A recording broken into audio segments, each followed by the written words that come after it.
Right, I wanted to introduce the dump truck I made for my career build series. The videos will be up for this. It's about 4 hours of me starting from scratch and getting this done. The only thing I really used was the microcontrollers from a couple builds, just so I didn't have to redo those. But it's based off a Mack Model R, which was late 70s, 80s. So it has that retro styling. Um, Go ahead and we'll do a walk around. So we have to hit both latches to get the hood open, like on the Pinnacle. So we'll click on that one. We have our simulated air tanks for our air brakes, our steps. We have two saddle tanks. In real life, you'd have to fill this left one or fill the right one independently. And this one, they're actually connected, so you can choose which side you want to do it. We have our dump body. We have our drop axle, or dualies, tailgate. This is hooked up with my T-TIS system, so we'll have multifunction lights. I'll go through that. The T-TIS will also carry through the light cord, so you can tow a trailer, and you can hook that trailer to the pintle. Go around this side. Here's the other tank and the other fill for it. We have our exhaust stack. We have our air intake, and if we press on this latch here, we'll open up the hood. So as you can see, we have our engine in there and a forward tilting hood. And we can press on either of these to shut it again. Have our grill, our lights, and we have some tow anchors. We also have spots and simulated air horns. I'll go ahead and just press that one to lock it up. Go ahead and jump in the driver's seat here. Have a fire extinguisher there behind the seat. Go ahead and shut the door. We got a dome light when the door is open. Let's go through the T-TIS. So if I press on the brakes, we get bright brake lights. If I press back up on the W to get rid of the brakes, those are off. If I press 1, that will give me a flashing red in the back that is dim, and a flashing amber in the front. If I press brakes while doing the left directional, as you can see, I get a bright directional and a bright brake on the right side. If I press back up to just get rid of them, we're back to the directional. Let's do 2. 2 is the same on the other side. Directional, brakes. Press back up just to get rid of the brakes, and if I press the 3 key, we will get we'll get the hazard lights. So hazards are on, and if I press brakes while the hazards are on, you'll get bright brakes. So that's a feature of the T-TIS system, is having those multifunction lights. Also, if I turn on the headlights, you'll notice the headlights come on, as do the clearance lights on top of the dump body. And we have dim running lights in the rear, and if I press on the brake, we get the brake lights. All right, so let's get that off, and let's go ahead and shut off the headlights. So let's start up. So we'll go key, start the engine up. All right, so we have engine temp, oil pressure, trans temp, exhaust temp. We have our headlights. We went through. We have our dome light. Click that dome light. We get a little underlighting here to help us at night to see. And we get a simulated dome light up there. We have our dump body, which we'll go over when we're outside. We have our drop axle, we'll go over when we're outside. We have our tack. We have our speedo.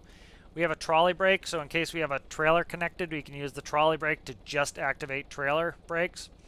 We have our Jake brake, which is our engine brake, so we'll use that. If we turn that on and we go down a hill, that will help us slow down without having to use our brakes. That's good if you have a heavy load going down the mountain, say, for example. Trailer supply, so if we're not towing a trailer, we don't need to press that, but that would release the trailer's parking brakes. Tractor supply, this will release the tractor's parking brakes, so we're going to go ahead and do that. Now, this is an Eaton Fuller 10-speed transmission with an accurate pattern, so we're going to start in first gear. First is back and to the left. Second gear is forwards and in the middle. Third gear is back and in the middle. Fourth is forwards and right. Fifth is rearwards and right. 6 is back where 1 is. 7 is 2. 8 is going to be 3. 9 is 4. 10 is 5. We'll walk down through that until we get to neutral. Okay, and there's neutral. All right, neutral's in the middle. So it's middle, middle essentially. And then if we press down once, we get reverse. You'll hear the alarm go off. That's reverse low gear. One more press, you get reverse high gear. So we'll go back up until we're in neutral. One more and we're in first gear. All right, so let's go. All right, so we're going to drive on out here, and our first feature I'm going to show you is the dump body. So the dump body, you know, I wouldn't say it's complex. It's simulator level. It's realistic how you would often dump a real a trailer IRL. So currently we're going 4 miles an hour in first gear, which is top speed first. Okay, so let's go ahead and let's stop.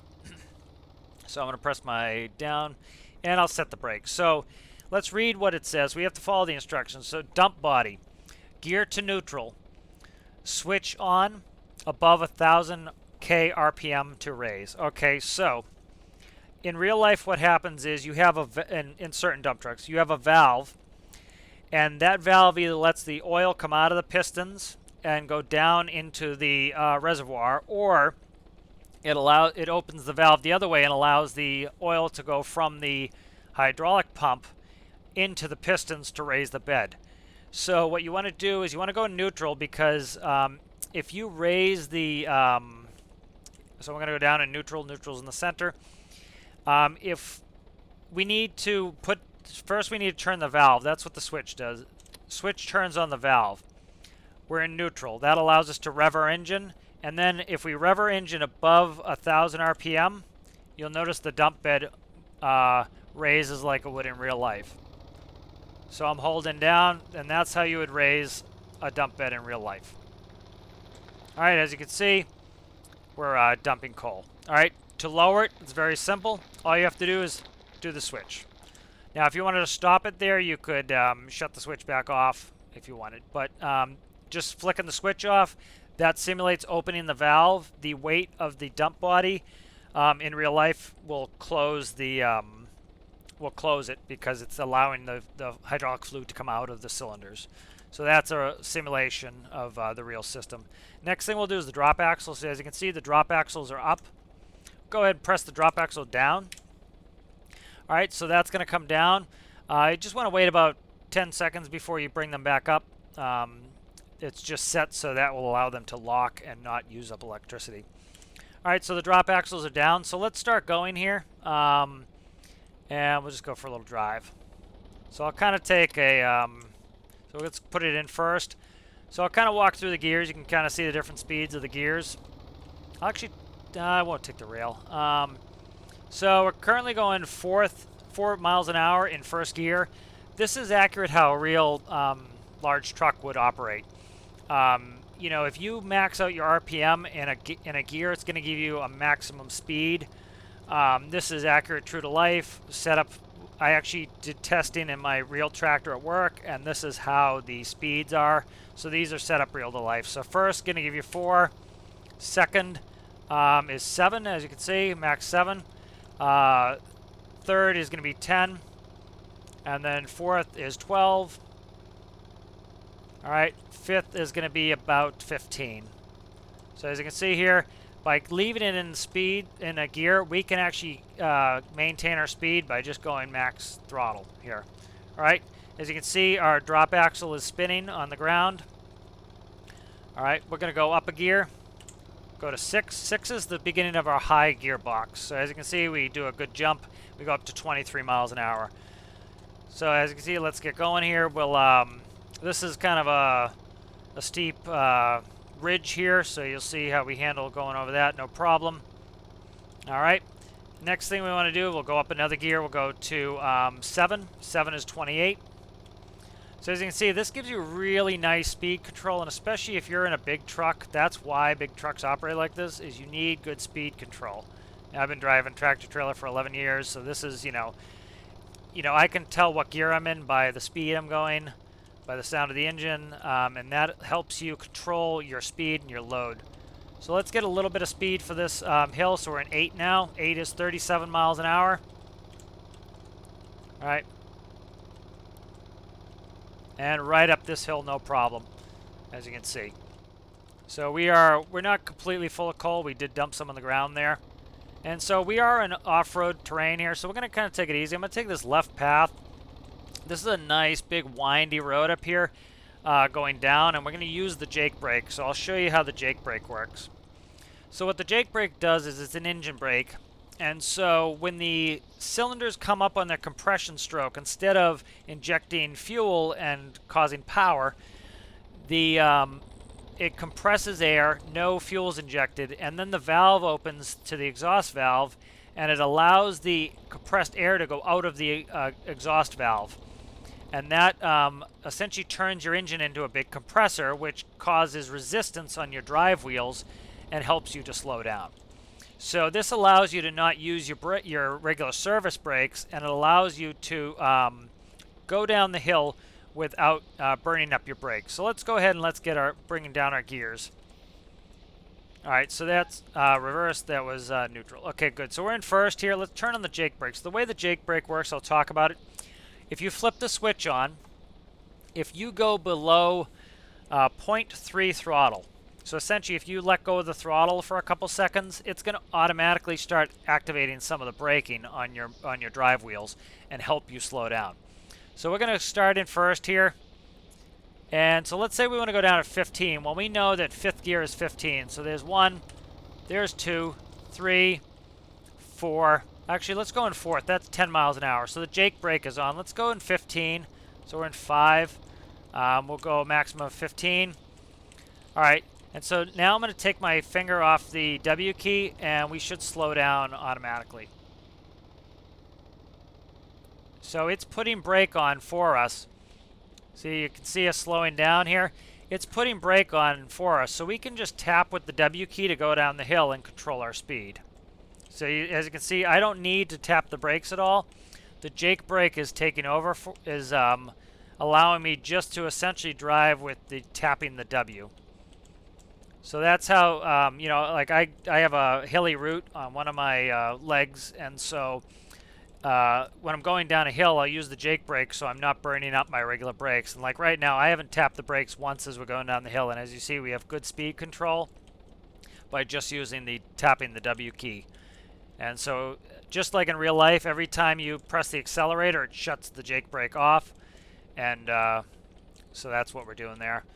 All right, so you could leave the Jake brake on if you want, and that will just give you extra braking every time you take your foot off the accelerator. So it's, you know, it's kind of almost like an auto braking system, but it's just simulator true to life. So let's go up a couple gears here.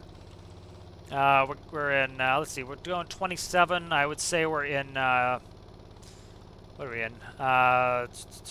We got to be in 7th gear, I'd say. Yep, 7th gear. So I can tell by the speed what gear we're in. I can also look over here and see that it's forward and center. That's 7. All right, 8 will be back in center, and 8's around 30 miles an hour, 32 maybe. All right, so we'll do that in a second here. We're in 8, so let's see. We actually got 40 out of that, and it's back and rear. So again, this is based off a 1970s, early 80s tractor. You know. And you don't really need to know what gear you're in. You know, you can tell by the speed. I know I'm in 8 now. Let's go to 9. Let's go to 9. All right, so we're in 9th gear. We're going about 60 miles an hour. All right, and then we have 1 gear left. We can go into 10. All right, so we're in 10th gear. As you can see, we're going 70 miles an hour. So nice and fast. 75 here. All right, as you can see, very stable. I have a PID essentially damping the steering so that I'm not wiggling all over the place. It gives me nice dampened steering, so I'm not struggling to control it. And as you can see, this is going to be a great career vehicle, and that's why I built it for my career series. Was I can carry those are 3 hoppers.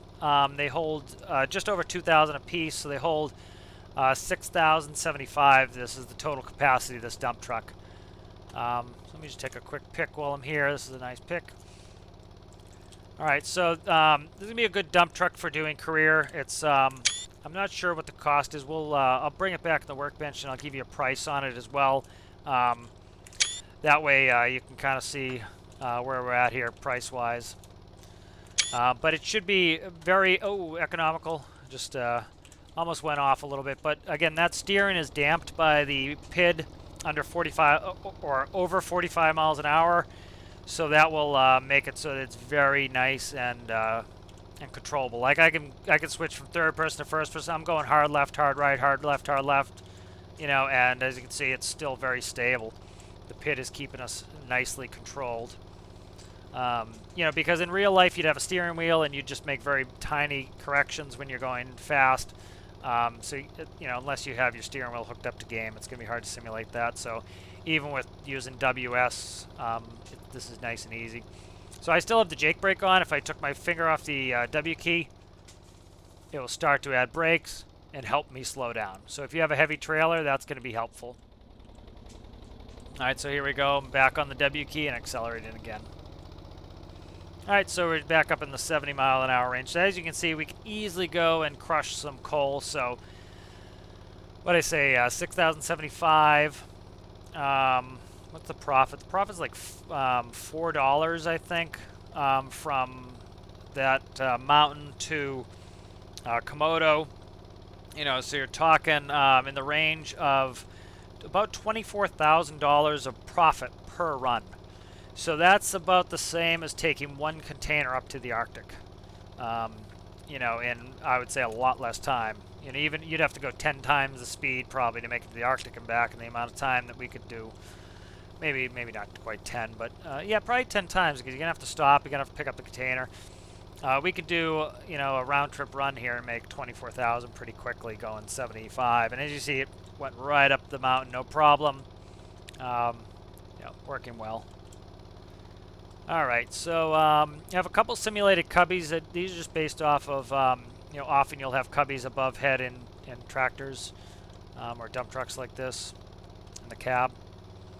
All right, so we're almost there. As you see, I'm not even paying attention, and I get close to the edge, and it's still very controllable. I don't have to worry about falling off. All right, so there is a sell point up here on the left on the track, so we're going to go over there. So we have our dump our axle down there because of the weight. So, ooh, let's slow down just a hair. Okay, I slammed on the brakes there. I didn't need to slam on them that hard. All right, let's go ahead and take the Jake off. I don't need the Jake, and let's downshift. We can also downshift to control our speed. All right, I'm just walking down the gears with the down arrow. All right, here we go. All right, so let me see what speed I'm doing. 9, so we'd probably in doing 10 or 11. I think we're in 4th gear. We are in 4th gear. Okay, so that's like, you know, if you know your speeds and your gears, you know where you're going. Okay, so I'm just gonna park over this. I'll put the brake on. All right, so let's follow the instructions again. So we're still in 4th, so let's go. We'll walk down the gears here. And again, the easiest way, that's 1 right there. That's neutral. Let's go ahead and let's click our switch on. That's going to simulate open our valve. We'll just press up on the W key, hit the engine rev, and there it goes, our cylinders and our dump. All right, and we're going to jump out here, and we can watch it drop some coal. All right, we also have our button out there to shut the door. But yeah, so I'm quite proud of this. I think it came out well. It's up to a simulation level where, you know, it has some cool features like the dump body and the drop axle. You know, I think it looks pretty attractive. Looks a lot like the real version that it's modeled after. All right, and you can see we're dropping coal now. So like I said, probably about 24,000 per run to do coal. We could put the drop axle back up too if we wanted. Let's do that right now. And as you can see, that raises the drop axle and they will lock. So like I was saying, wait 10 seconds to recycle that. That's just the logic. Is it sends an up signal to the slider for 10 seconds, and then after 10 seconds, it allows this gripper to grab, and that way, as you can see, it's not using any electricity because the number's 0. So I can show you that while we're dumping some coal here. So if I go to drop axle and it goes down, if I look at the linear track here, I'm going to probably miss it before the timer's up, but yeah, see it's at 0.1. After 10 seconds, it goes to 0. And that will allow this gripper to now, as you can see, releases false. When I click it again, release, as you see, will be true when I look at it. See, release is true. After 10 seconds, it will go to false, and that will allow it to lock. And there it is. All right, so that's how your axles work. You know, it should work fine. It will just alternate, but it's probably good to wait the 10 seconds. All right, and let's just going to check the quantity here of the coal, and you can kind of see it dumping. So these are 2,025 a piece, and as you can see, we dumped a little bit at the train station over by where we spawned, but as you can see, we've actually lost almost all of it already just dumping here, so it's pretty quick. All right, so thank you very much for watching. This won't be out in the workshop until I get it done on my, until it's featured on my career series, and as you can see, I have a little bit of painting here and there to do, but pretty close to being done. I want to check it out to make sure it's all set up with trailers as well. All right, thank you for watching. Bye.